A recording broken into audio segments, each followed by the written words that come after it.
NBA Tip-Off, Tuesday edition. This is Tuesday, September 15th, and we are live as we are every Monday through Friday, 3 p.m. Eastern, noon Pacific, right here on WagerTalk TV.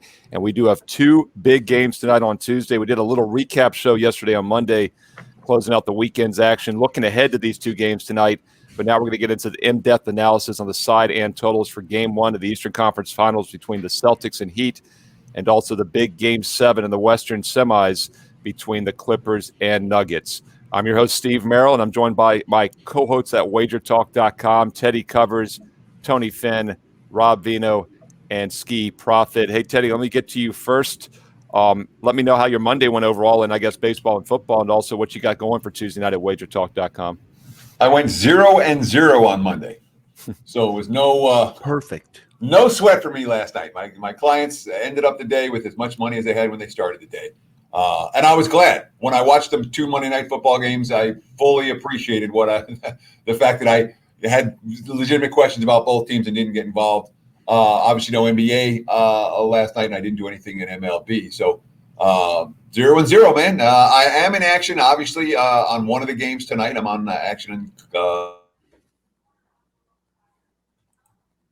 as well. And I do have a 5% big ticket loaded early week for college football, a line that that has already moved, and I expect to continue moving based on COVID info. Yeah, by the way, if anybody missed yesterday's Monday show, I know we didn't have as many viewers just because there was no live NBA, but we actually had some great information about both these series coming up tonight, the Celtics series overall. But Teddy, also, we got in some college football, Rob, Tony, Teddy, and myself at the end of the show, and some sports book advice, some hedging advice, when not to play bad numbers. So actually a very good archive show. So check out NBA Tip-Off Monday edition if you missed it yesterday. It's more than just tonight's games. Tony Finn, your thoughts on Monday night? How you close out the NFL first week overall, and what you got for Tuesday? Well, I'll just say this. I just completely stepped out of that Clippers room for tonight. I just decided I wasn't going to tackle it or look at it again or rehash some of the games that we've talked endlessly about. It seems like we've talked and talked and talked. And you know how I still think the Clippers are the best team, but I just did not like that second half last week. And Teddy said it best, or somebody said it yesterday or the day before, that every ounce of pressure tonight is not even close to being standing, sitting, or being a virus next to Denver. It's all on the Clippers, and that's a bad position to be in as a better, I think, in my opinion. Especially the way they've performed under pressure tonight. The early game or the game. The Boston and Miami game, I do have some opinions on that, and that's the game I released tonight. So I think it's going to be a great series. I think it's going to be a good series, and if we pick and choose properly tonight, ideally, guys, or at least from what we've seen, the teams that have played 7 games, had to play a 7th game, have not been at their best in Game 1 of the following series. Obviously, the winner. That I should say, but the losers don't advance. But Tony, have we had a situation yet where the favorite in Game 1 was that Game 17? I'm not sure we have. I'd have to go back and check, but off the top of my head, I don't think that's been the case. I don't think so. Well, I don't think so because it's a little bit of a the different Lakers. Now you got me. Did the Lakers lose 2 Game 1s so far, or they lost? I know they lost 1 Game 1. They lose 2 Game 1s. Yes. Yeah, they lost Game 1 in both series, but they would have been the favorite. But all the teams that had to go 7 so far, the Nuggets. Right. Who else had to do it? I'm trying to think. They might have been the only one. Are they the only one that've gone 7 until this round? No, we had 2 7s. Houston had 2, and they came out and won Game 1.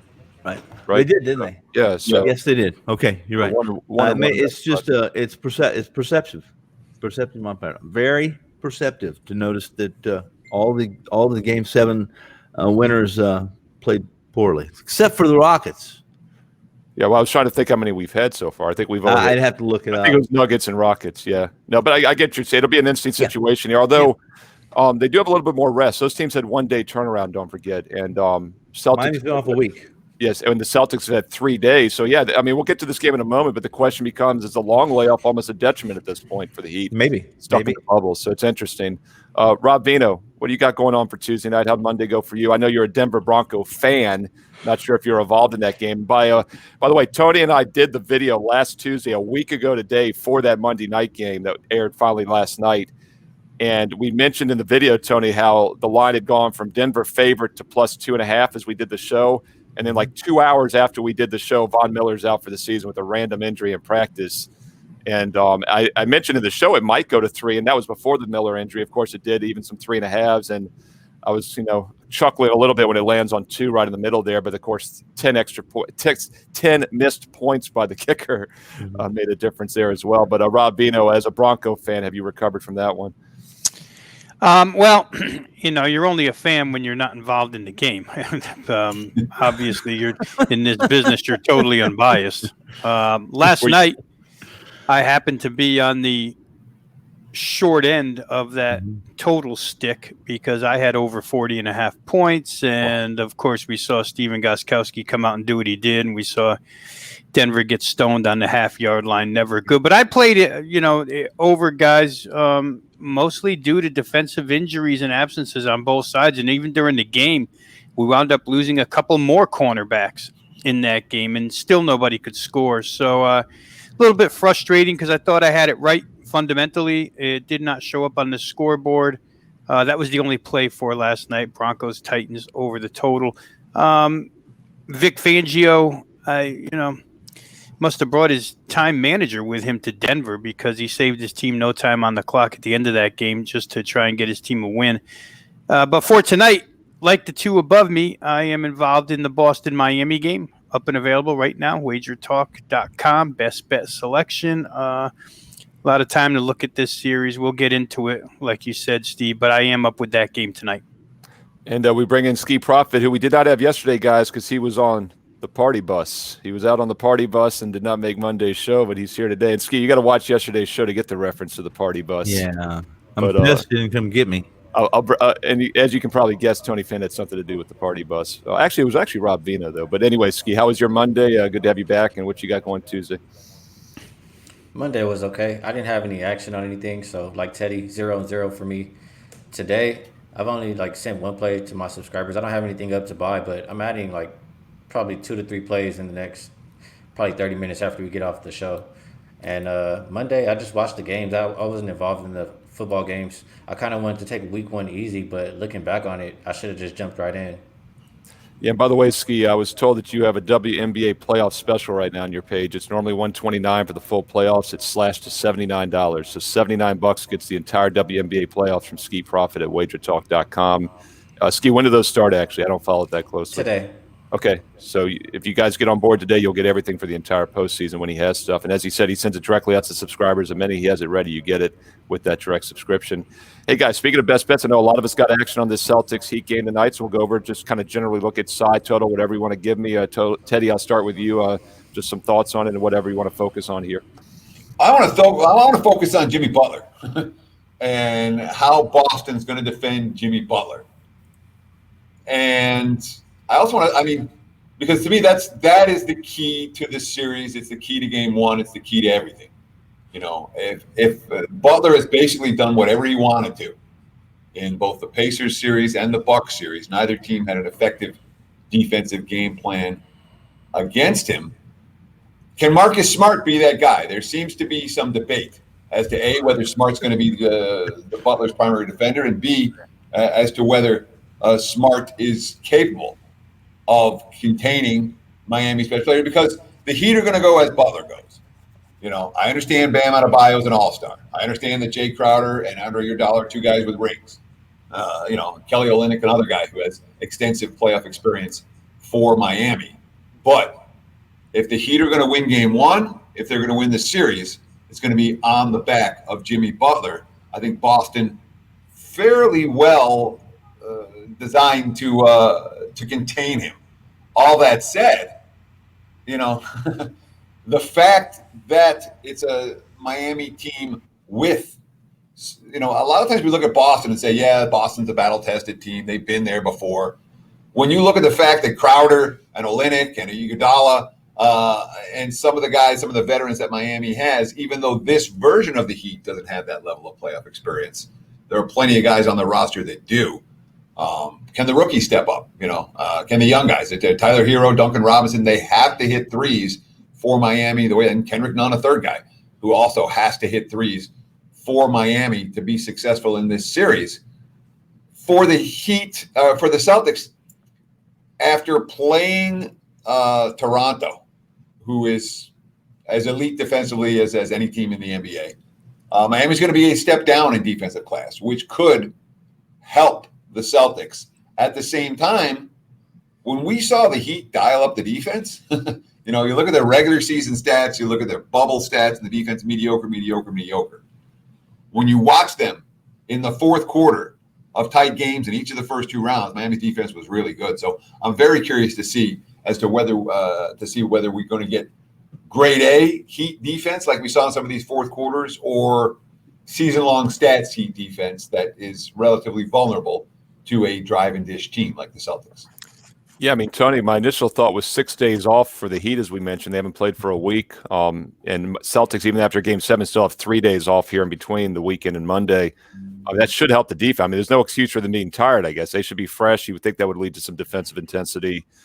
Tony, a lot of people in the chat here are bringing me great points to bring to you here. We got Sports Betting for a Living saying Jimmy Butler, highest scorer for them in both Game 1 so far. Tatum for the Celtics. And then, of course, IB Galaxy saying your boy Marcus Smart, Tony, has shut down Butler in the past. Just some of your general thoughts on that stuff. I'm going to take a step further than Teddy did. And what I'm going to say is that I think if Bam is the best player on the court, Jimmy gets his points. If you look at some of the film and tape and look at the box scores of Bam against the Celtics interior, their front line, Bam just did a pretty good job against the Milwaukee front line's even bigger than he is. And so what's Brad Stevens going to do to combat Bam inside? If he does what I think he's going to do, or what he has to do, or the only choices he has, that frees up Jimmy Butler. So I'm not saying that Teddy's wrong. I'm saying Teddy's right. But Bam's got to be at his best. I think Bam, he says he thinks Jimmy's the key. I think Bam is the key. And what Bam does makes the rest of this team better, especially if he's at his best in the paint. And Nate here says, don't be surprised to see Brown on Smart. Rob, what are your overall thoughts of the matchups here in this series, Heat Celtics Game 1? Well, I think if we see Marcus Smart on Jimmy Butler, we might see double ejections by the middle of the second quarter because they'll both get on each other's nerves. That's for sure. And that's got to be what, if Boston goes at it. If Boston guards Jimmy Butler with Marcus Smart, it's because they don't want Jaylen Brown in foul trouble. Jimmy Butler, we talked about it last series, guys, when he wants to get to the line, and you go through those box scores, there's some games where he got to the line a ton. When he wants to get there, he'll get there. And the last thing Boston needs is Jaylen Brown in foul trouble. So if they choose Marcus Smart to be the primary defender, I could fully understand it from that position, and also the position that, I brought it up before Miami played Milwaukee. There's a reason why Jay Crowder's there. There's a reason why Jimmy Butler's there. There's a reason why Andre Iguodala are there. They're all physical, mentally tough guys. Boston's guy in that department is Marcus Smart. He's that guy. Milwaukee didn't have that guy. Boston does. I think, both these guys make great points, but to me, this whole series is going to come down to the 3-point line and who can make 3-point shots. Both of these teams played tremendous 3-point defense in their last series.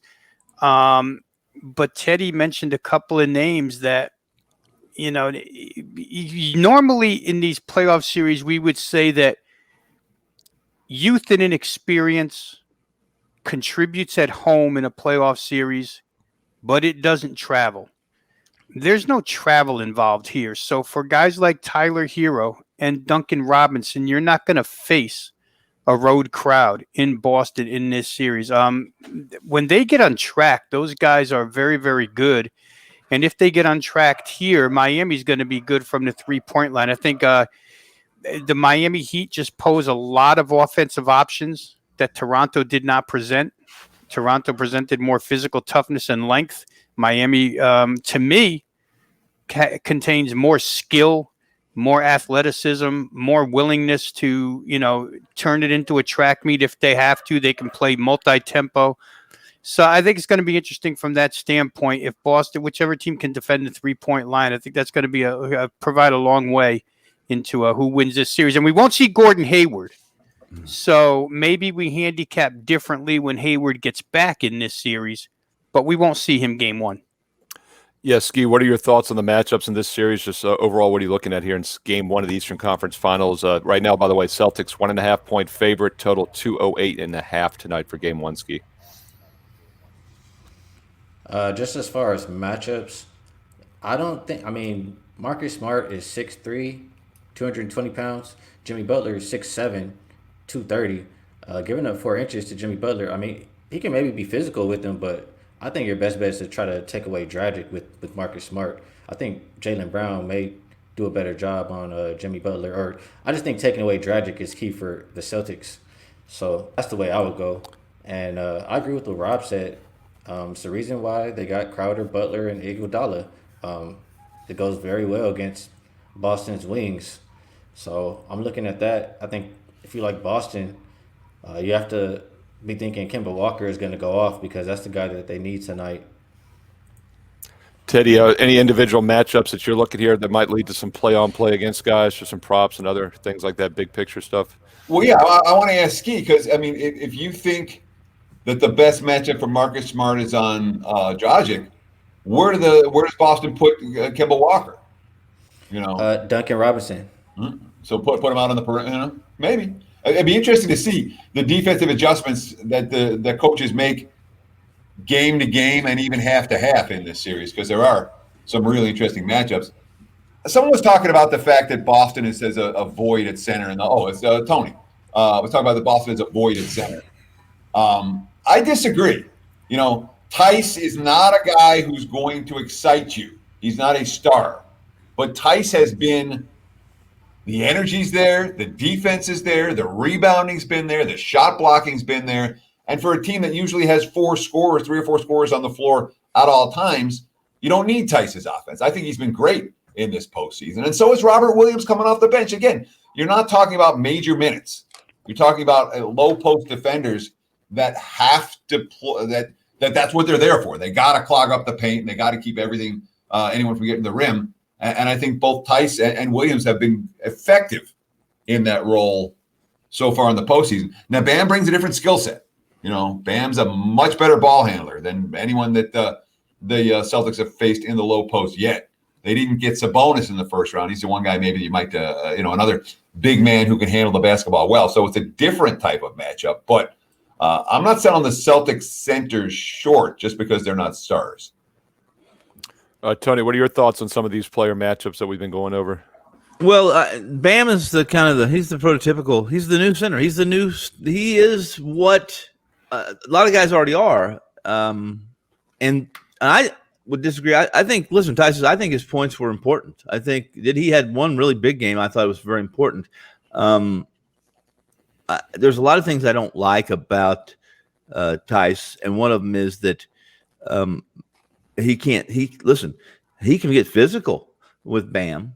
Bam's no weakie. He's no sissy, but Bam is just so much more athletic. There's not much Tice can do to defend him on one. If it's all one-on-one, Boston. If Bam, again, I'm going to repeat this, and that is if Bam does what I think Bam wants to do or is going to do, or what Miami wants him to do, is draw another defender into the paint, and it makes what Rob said is important, and essentially you too, Teddy, that 3-point shooting and Butler becomes good, and Miami's awkward 3-point shooters such as Duncan Robinson, who, by the way, is he a liability defensively?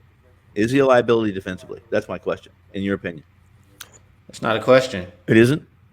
Is it? You think I'm making it? He's definitely a liability. Well, that's what I wanted to hear. We're not going to get in English class now. I thought it was a question. Can we get an in-show wager from this discussion? But I'm trying to figure out a way to make an in-show wager from this one. I don't know how you do that, because I agree he is a defensive liability. I don't, he can shoot. He seems to be a guy that spreads the floor and nothing more. Offensively and defensively, he's a liability, and I don't think you want to be a liability against Boston. How many minutes is this kid going to get? I like Iggy better. I like a guy who's going to be physical and defend over. Miami's got plenty of scores. They got Teddy's Butler. What do you think, Rob? Well, I think it's real easy to find a prop play. If you think that Duncan Robinson is a liability, then you play Kemba Walker. I mean, you don't have to be a brain surgeon to figure that out. If Doug Kemba Walker would have a much easier matchup in this series than he did last series against Toronto, right? You're playing against a Bulldog like Kyle Lowry, and now you get Duncan Robinson. So, and by the way, Walker's at 19.5, Rob, which seems a little lower than it was last series. Wasn't he like at 21.5, I think, in the last series? Yeah. So you're actually getting him at a lower point total. 19.5 over 35 is what he is right now. So there's the answer to that question. I think I want to go back to where we went in the Boston series when I was kind of trying to start a draft and who would you draft off of these teams. And again, your first pick here is going to be Jason Tatum. And then maybe your second pick is Jimmy Butler. And then your third pick goes to Jaylen Brown. And then maybe Bam. But when you look at these starting lineups, guys, I think these teams are inverted. I think that the better starting lineup is with the Boston Celtics. I think the better bench, the superior bench, goes to the Miami Heat, considering the fact that Kelly Olynyk comes off that bench. Kendrick Nunn, who had a fantastic season, comes off that bench. They go about 5 deep. When Hayward gets back, it'll be a little bit of a different story. But for just this game, I think Miami's got the better bench. And when I talked about three-point shooting earlier, I'll even define that further, guys. I think it means way more to the Miami Heat to be good from beyond the arc than it does to the Boston Celtics. When Miami's rolling, they're making 16, 18 threes. They can get some points in the paint and they can get some points off fast break, but I just think they need the three-point line a little more than Boston does. And I'll echo Teddy's sentiment about Daniel Tice. I think he's been very underrated so far in both series because he does the dirty work and he's got the speed to keep up with Adebayo. Now, Bam's a better player, don't get me wrong, but Daniel Tice is not Brook Lopez. So a better matchup here, or a little bit tougher matchup for Bam than what he had last game. I just think the series is fascinating because everything fundamentally about their previous series, each of these teams, is different this series. These opponents are so much different than what they played in the previous series. Yeah, and I was going to say, I mean, Ski, if you like Walker to maybe be the guy that the go-to guy, do you like his over in the props here? Or we got Brian, at least in the chat, agreeing with you. He thinks he'll have to be the finisher as well. And I'm seeing him at 20.5 under DraftKings, 19.5 over offshore. So I guess you could say 20 is Kemba Walker's over-under point, Ski, for tonight in Game 1. Yeah, if I had to pick one person for Boston to go over with the points, it would be Kemba Walker for sure. And I agree with Tony Finn that Bam is that guy, and Bam's going to have a good series because Boston is small, and we've seen him do it before against bigger guys. And I'll just say, as far as while we're talking about these props, his rebound prop is 10.5. I like that to go over. Nice. Teddy mentioned Jimmy Butler, and Rob also mentioned, I can't remember exactly, but something about he knows how to get to the free throw line, and that's what I would point to in this one. Boston, they got to try not to foul because Jimmy Butler, he's going to be at that free throw line all night. I think they played twice, and he shot 11 free throws in each game. So I like his point total over. I saw it at 20.5. And, those are my two best props for this one. Yeah, I'm seeing Butler 20.5 flat and Kemba Walker anywhere from 19.5 to 20.5 with juiced either way. So we'll say 20 on that one. So 20 and 20.5 for those two guys. Tenny, any final thoughts on this before we move on to Game 7 of the other series?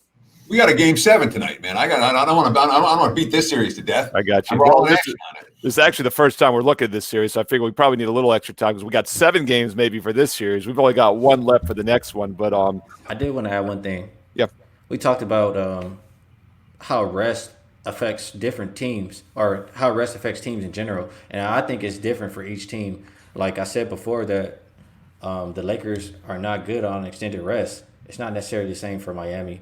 I look at Miami with 3 or more days rest. They're 7-1 straight up, 6-2 against the spread. So every team is different in that aspect. Got a bunch of old fogies on that team. You know, Ski, I'm glad you brought that up. That is one last thing I wanted to touch on. And, I kind of asked Tony about it already, but Rob, I'll get your thoughts. Do you think the long layoff is a plus or minus for them? Celtics, obviously 3 days versus the 1-day turnaround that the other 7s have had. Rob, any thoughts on the rest for either team here?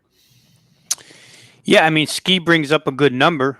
I was unaware of that number, but it would make sense just because, to me, Miami is so athletic. I mean, when you give those types of guys that much rest, there's going to be a lot of bounce in their step. Come here. But again, this rest thing, guys, is always 20/20 hindsight. Before the game, it's all guesswork. After the game, it's great. Oh, they were rusty. Oh, they were rested. Oh, they were, I mean, everybody's a genius when it's done.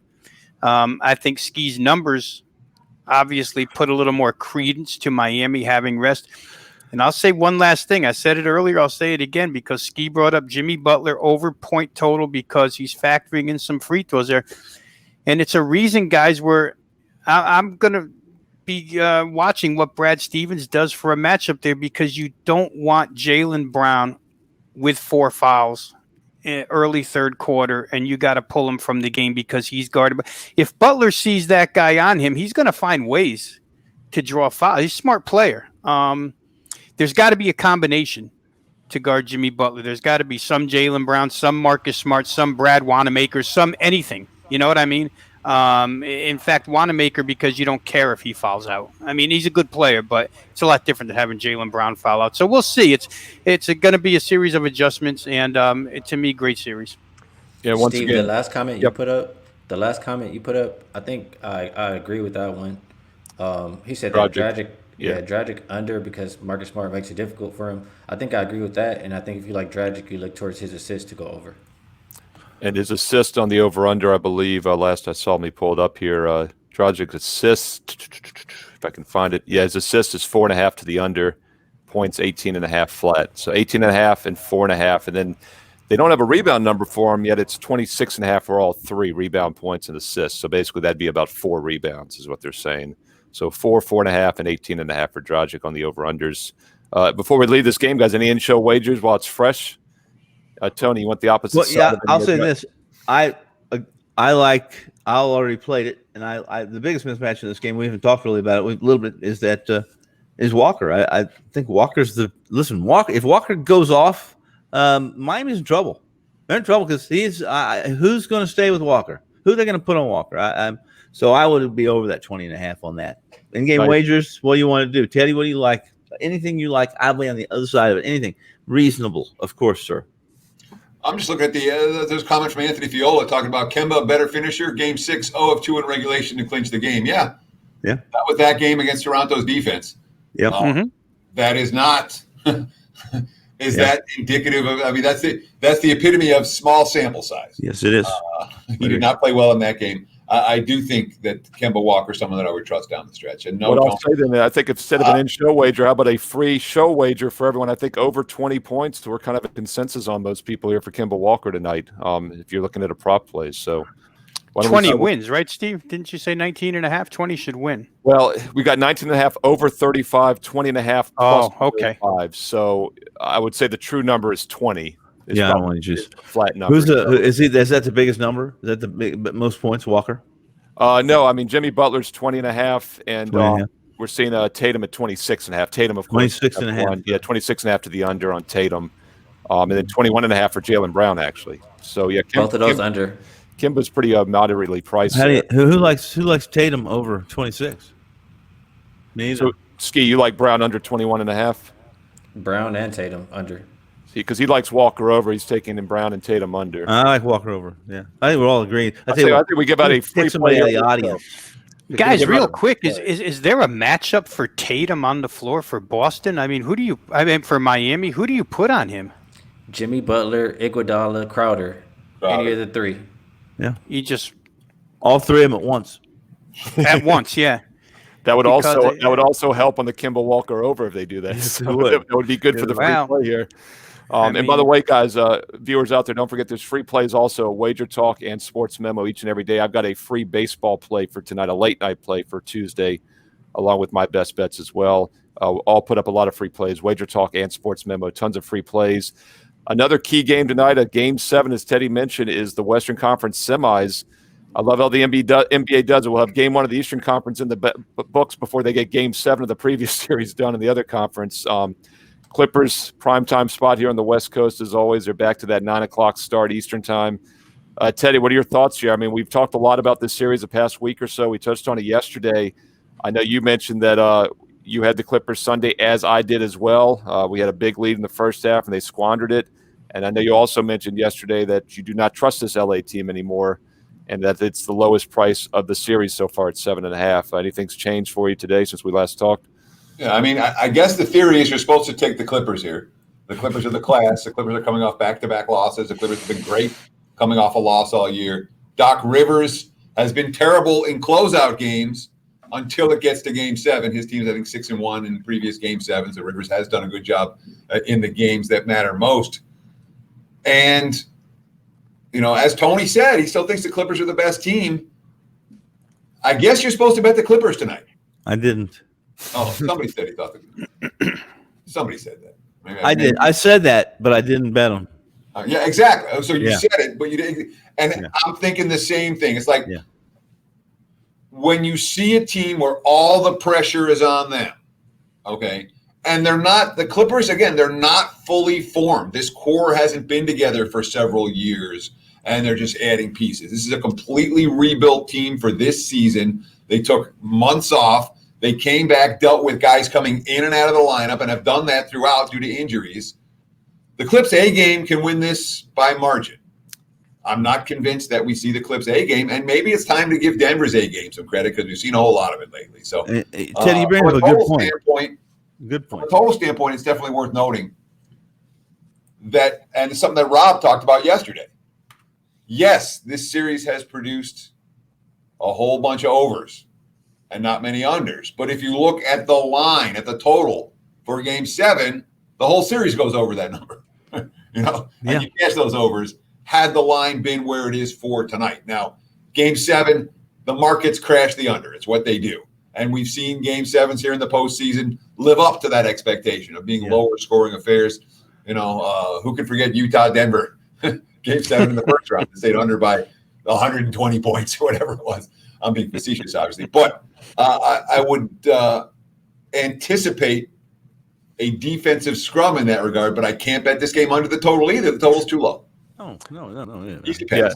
Yeah, I mean, just to put it in perspective, 223, 224 is what we saw the first couple games in this series, Teddy, and now it's 208.5. I mean, that's a 15 to 16-point adjustment, Tony. It's just insane. Yet, what were the Nuggets on a 13-1 overrun until Game 7 of the last round, and that went under by about 50 or 60 points. How do you handicap this one? So you have to tell me, for me to play under, you have to convince me that the Clippers' 35 points in the second half in Game 6 was not the Clippers. You have to convince me that it was the Nuggets. And I'm going to tell you, you're going to have a hard time convincing me of that. So I can't, like Teddy said, I can't play under. I'll say you made a very good point. I said this and I didn't live to it, and that was one of my key handicapping pieces when it comes to playoffs, especially this deep in the playoffs, is chemistry. And all chemistry is familiarity with your teammates. And Teddy's correct. I mean, it's still kind of a work in progress, this Clippers team. Yeah, and they really shouldn't be, though. I mean, this is a team, when they've turned it on, has been as good as anybody. They were the favorites to win the West before this series started. Now they're going to be the underdog in the next round against the Lakers if they get through tonight, Rob. What's your take? Total, as I mentioned, almost 15 points lower than Games 1 and 2. Point spread the lowest it's been in any of the 7 games so far at 7.5. Rob, are you on this game at all, or did you see any way to handicap it? Well, I have to tell you, Steve, I'm still kind of in limbo on this game. I mean, I want to go and play it, and I've got 5 hours. Hold on, don't. But every time I come up with the urge to go ahead and press the button and fire away, I kind of talk myself out of it. So I'm probably in the same boat with Tony and Teddy right now. 3:39, 13.5, over 3:39 Eastern time. Let me say this real quick: the over is 0-6 or 0-5-1 in this series, right? Depending on what you get. The second half total is 5-1 to the under. The only way you get away with playing over so far in this series is a couple of strategic plays on over first half where you might have gotten there. One thing comes to mind immediately in this game, guys, and he's been the best offensive player on the floor all series, and that's Jokic. It talked about him early that it was a bad matchup for Zubac, and he has not handled this guy whatsoever. 34 more for Jokic last game, and I went through, and I think the lowest he scored in the series is 22. He's had I 2 thought you were games going to say over Lou 30. Williams was the best Well, offensive player on the floor.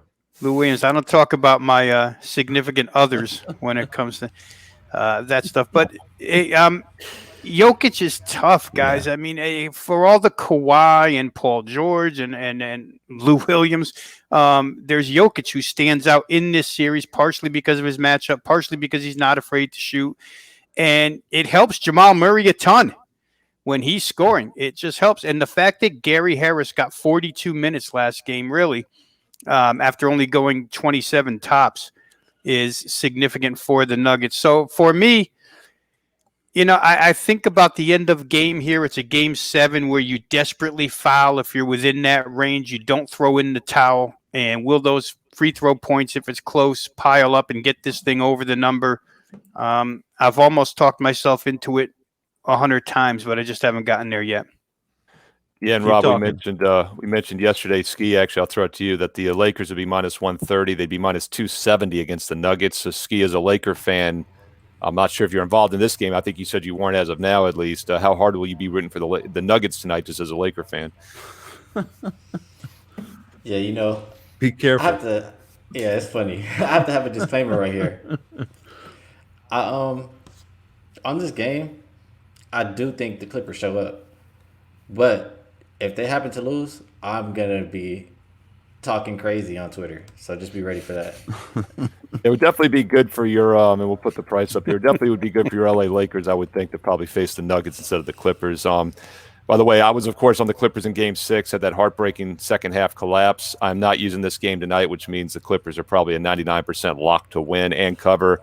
One thing I'd say, Teddy, though, just seriously, minus 7.5, I see no realm would I'd want to play the minus 330 money line, Teddy. I mean, it's either Clippers minus 7.5, or maybe if you like the Nuggets, I have no problem with you taking the plus 270, instead of the spread or going half and half, but it's Clippers minus 7.5 or pass for me in this one, Teddy. I think that money line would make no sense as bipolar as they've been recently. Agree wholeheartedly. Wholeheartedly. There's no way I'm going to risk 3.5 on the Clips to win $1 tonight in a game that I'm not convinced they're going to win. And if they do win, they are certainly capable of winning going away. Yeah, sure. I mean, we don't expect Denver to lay down, but if they're down 19 in the fourth quarter tonight, are we going to see the same effort that we saw in games 5 and 6? I'm not convinced that we do. They might be out of gas as well. So that's an excellent point. Not a night for the favorite on the money line. Yeah, I don't think they're to reiterate that. If the Clippers are up by 5 or 6, or 7 or 8 with a minute to go, I agree, Teddy. They're not going to lay down at all. They're not going to trust themselves with a minute left. They're going to pour it on. We got. I'm just saying. I agree with that 100%. Yeah, I mean, I know, Rob. I know you're still looking at this game. Is anything changing your thought process as we go around here in the last few minutes? No, I pretty much agree with everybody that if you were going to bet side, you bet the Clippers. But the people who got the 6.5s got the better of the price here. It could be a real difference between 6.5 and 7.5. Obviously, 6.5 was a low number, the lowest we've seen all series long, but those got taken out, and now we're staring at the 7.5s. And again, totals wise, the defenses on both sides have been really good. But again, you have to compare these games to the total that you're looking at today. Teddy brought it up, and 208.5. Much like in the other series, in Boston, Miami, every game Miami played against Milwaukee just about would make it over 208.5 tonight, and Boston, Toronto come close, and a bunch of theirs as well. It's a difficult handicap here, guys. I could see Clipper defense being the real difference here tonight, the way it was early in the series. The reason why I don't get to the over, Steve, is the fact that when they want to play defense, they shut you down, period. And Pat Beverly needs to stay on the floor, can't get ejected, can't get in foul trouble, has to stay there. And he's got to make some shots. I mean, the fact I said yesterday that they pulled Reggie Jackson and don't play him at all, so they lose all that offense. They lose that bench offense and give Pat Beverly those minutes to run out and score 2 points. It can't be. So he's as big a factor in this game as anybody. Yeah, you guys, something else I want to point out here. I think there's no way you play the Clippers on the -5 first half, because I think Tony brought up an excellent point. They're not going to allow a collapse again. They're not going to take their foot off the throttle at any point. Teddy, I mean, you think they might? I'm almost talking myself into playing the Clippers in the game here because I used them Sunday. I've stayed off them tonight. I know they're going to blow them out now that I've stayed off them. But, Teddy, I mean, that's a big difference. I mean, look at this. The game is 7.5, 208 basically in a half. 5, 107. So they're saying 2.5, 101.5 for the second half. I mean, the odds makers are saying the Clippers are going to be up big at halftime. In the second half, they're going to kind of coast. I mean, what do you think, Teddy? Well, I mean, that's been the MO for the last two games. Yeah. You know, and again, we are talking short sample sizes, but the short sample sizes show the Clips get out to a lead and they fall asleep. And they got out to a lead and they fall asleep. You're betting Clips first half in this series, you've done a heck of a lot better than you're betting Clips full game in this series for what that's worth. So I don't know that I agree with that. I think that if the Clips are coming to play tonight, they're going to dominate it from the get-go, or they're going to be controlled from the get-go. And in theory, they'll be up 15 or 20 at halftime again. So I wouldn't – if you like the Clips, it makes perfect sense to me to make a first-half wager to go along with your full-game wager, or maybe even instead of your full-game wager. If it's not to say if it's a tight game at halftime, the Clips are in trouble, but the bigger, the longer Denver's in this game, the more pressure's on LA. Yeah. They're feeling it. Yeah, I mean, I think that's a good point, Ski. I mean, about the pressure. But my take, too, is that, yes, the Clippers have been up and down, but they haven't faced elimination in any of those, so they didn't have to be up the whole game. Now they have to be. They should play start to finish. What are your thoughts? I mean, I know you follow these LA teams closely, Ski. I hate calling the Clippers an LA team, first of all, but I agree with Tony Finn that the Clippers are not going to let up. I also agree with Teddy that if they're going to do it, they start from the beginning. And I'll just point out to what Rob said, is it too many points? I mean, they've only lost twice in this scenario off of a loss with Kawhi and Paul George in the lineup when they're favored. They're 13-2 against the spread. And the two, I think, reversed the Nuggets. So I don't think you give up. It's the average spread in that one was 8.5. They covered by 9 points per game. So if they win in this one, I think they do it by margin. I think it's first half, full game. And we touched on Jokic. As much as we like Jimmy Butler, I think you have to like Jokic in this game. His rebounds, I mean, it's 11.5. He's surpassed that the past, I think, 5 games maybe. I think if you like the Nuggets, you have to bet on. I mean, if you like the Nuggets, you have to bet on Jokic. Or if you like anything about the Nuggets, he has to be big for them. So I like his rebounds over 11.5. And as far as the total, I know it's a low total, but I disagree. I just think, I mean, we saw. Yeah, the Nuggets were going over. Then they played a game 7 and went the lowest game ever. Right. Gary Harris, when he's in the lineup, I look for unders for Denver. When Patrick Beverly's in the lineup, I look for unders for the Clippers. And the last, I don't know how many game 7s have went under. So I would still lean towards the under 208. And it's another reason why the point spread's probably a little bit lower as well. It's about a point lower. If you're talking about 14, 15 less points than when they're 8.5, 9.5 point favorite, and now the total is about 14, 15 points lower, it makes sense that it would be a little bit of a closer game. I think it coincides with what Rob said, too. He said in game 7s, they don't stop fouling. So if you think the Clippers are not going to cover, if it's going to be a close game, then you probably think it's going to go over. But if you think the Clippers are going to cover, it's going to be defensively, and they probably go under, in my opinion. And, of course, the game 7s historically do go under a bit more than over, even if they are fouling. So even then, it's still kept games under historically over the decades.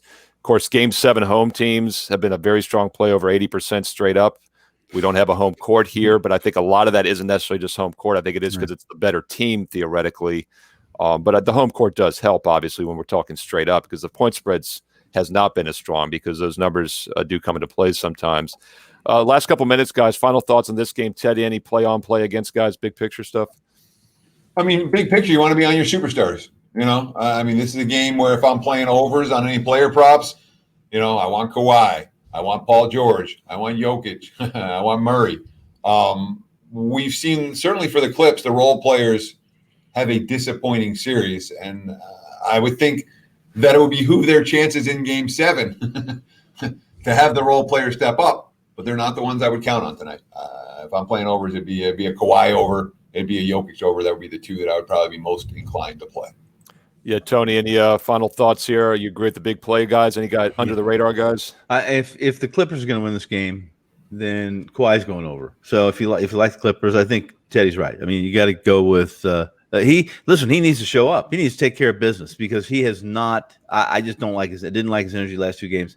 He needs to take care of business, or Doc's going to have an aneurysm or something. I don't know. He's going to lose it. Rob, what do you think? Well, we pointed out how horrible Montrezl Harrell has been in this series.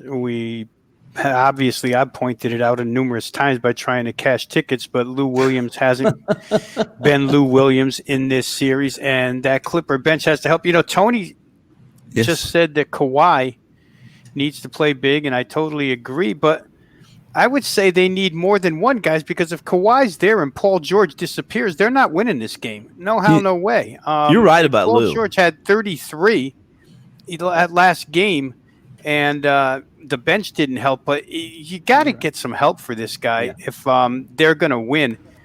I think that Jokic needs the same. There's got to be somebody coming along to play with Jokic. He's not going to win a game by himself. The more I think about it, Steve, the more I just feel like the Clipper defense is the best unit on the entire floor. And for that reason, I would probably lean toward laying points with the Clippers here. I could more so see a 106-87 Clipper win than I could a Denver winning Game 7. I really could. What about a Nugget team total under, Rob? Would you like that? What is it? Yeah, I was trying to find it, actually. I don't have it in front of me here. Let me see if I can pull it up. It'll be I mean, we could like 101. Yeah, exactly. It'd be like 100, basically, a little less than 99 and a half, probably, I guess, because you got 101 divided by 2. Yeah, it'd be right around there. Yeah, right around 100 and a yeah. half. In the scenario that you're forced to make a play, then I would again lean on Clipper defense and say under. It's not something I would rush to go bet, but I get the feeling that unit's going to make the difference. Like Clipper defense, and if give me over 30 bench points out of the Clips, and I'd be happy to play Clippers. Sweet Lou has got to be better. You're right. We haven't really said Luke's a big contributor offensively to this team all year, and he's not been good. Listen, I've given that guy more attention than he deserves. But he's the kind of guy that could heat up absolutely and make a difference in this game. If LA is going to get on an offensive run, you could see it. He could spark it, but. Yeah. They need help. They can't have one guy doing it all offensive. So, Ski, any in-show wagers you want to throw out? I know you like anybody want the opposite side of his Dragic props? Or, you like, in particular, rebounds, Ski. How do you feel about him, like points and other things like that? No, I like his assist. Assist. It was assist. I'm sorry. I like the team total under for Denver, if anybody likes over. Yeah, that is 100 and a half, by the way. So how about we're looking at a 108, 100 and a half final is what they're projecting. Who likes Dragic? Me. Assist. You like assists. You don't like points. Over. Nope. Okay. We agree pretty much, Tony Fan. I was trying to find one. Yeah, it's really. I know. I mean, I was I'm not going to sleep tonight. Good information for the viewers here. It's horrible. I'm not going to sleep. How about the assist? What was the number on the assist? 6.5. Is that right, Ski? No, 4.5. I'm looking at Jokic. I'm sorry. I was looking at Jokic. Jokic is 6.5. I like Jokic rebounds over 11.5. Yes, I like Sweet Lou under. Lemon Pepper Lou. He trademarked that. I think. You got to get in on a Sweet Lou prop. I want Rob. Yeah, I mean, if Tony's going to give it to me, I'll take it. What do I have to get? That's what I'm trying to do. I'm trying exactly. to get Rob. All right. You got me there. Okay. Fight. I'm there. It's a low number. It's only 18.5 tonight. Like, old country music, Tammy Wynette, I'll stand by my man, Lou Williams. Give me whatever that total. What is it, 13.5 again? Once again, I'm not seeing it. The team 18.5. So we got to dig 18.5. You take the over then. It's actually down to 12.5 apparently. Wow. DraftKings should shut down if they can't. They don't have Williams it. totals. DraftKings does not have it. They have not had it for any of these. I think FanDuel, the studio told us FanDuel had it the other game. We'll make it a flat 13. Well, somebody's got 12.5 posted there. That's what I'm saying. I think it's 12.5 somewhere. Okay, I'll let you have 12.5. Over 12.5. All right, Tony. If we don't get over 12.5, it's gonna be a messy flight to LA. 12.5 makes sense because it's a lower game total. It's a game 7. He's not been playing great. I think 12.5 is probably what the number is. And I know you guys, I'm going to interrupt you one more time. We didn't talk one bit about how much these two teams hate each other, how Riley and Ainge, listen, there's a lot. Could that lead to some Jimmy technical Butler, extra points with technicals? Jimmy Butler was pissed because Boston lowballed him. He had to go to Minnesota and play. You don't think he's happy about that? He's not happy about that. Well, you think that would lead to some defensive intensity with those? Yeah. Some punches. But again, it could lead to some technical points as well, though. So there again, it's maybe a wash. Can I ask a question really quick? Yeah, go. I think I know the answer for Tony and Rob, but we were talking earlier about the best players on the floor for that series. I think we came to the conclusion that Tatum was 1, Jimmy Butler was 2, and who's the third guy? I think Tony thinks it's Bam. I think Rob thinks it's Brown. What do you think, Teddy? I mean, I'm always looking for a situation where there's a clear edge. There's 3 or 4 guys on one team that would be in discussion and 1 or 2 guys on the other. This is not one of those series. Yeah. I mean, I'm not going to. I mean, ranking player by player, I might rank Butler first. I'll have an answer for you tomorrow.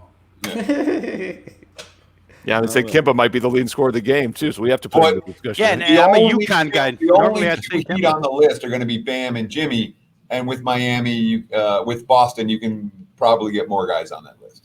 Yeah. And one thing too about this series price, it's minus 130. It should be a competitive series, and that's actually good, I think, from a handicapping perspective. The zigzag comes into play more with these competitive series, and the Laker-Clippers series could be as well. So I'm actually thinking, even though I'm not involved in the Clipper game, from a handicapping perspective, I hope the Clippers win tonight because I think it would give us some better bounce-back opportunities and whatnot in the next series.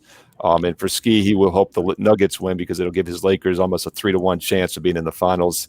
Once again, look ahead prices minus 270 Lakers if it's Nuggets, minus 130 if it's Clippers for what it's worth.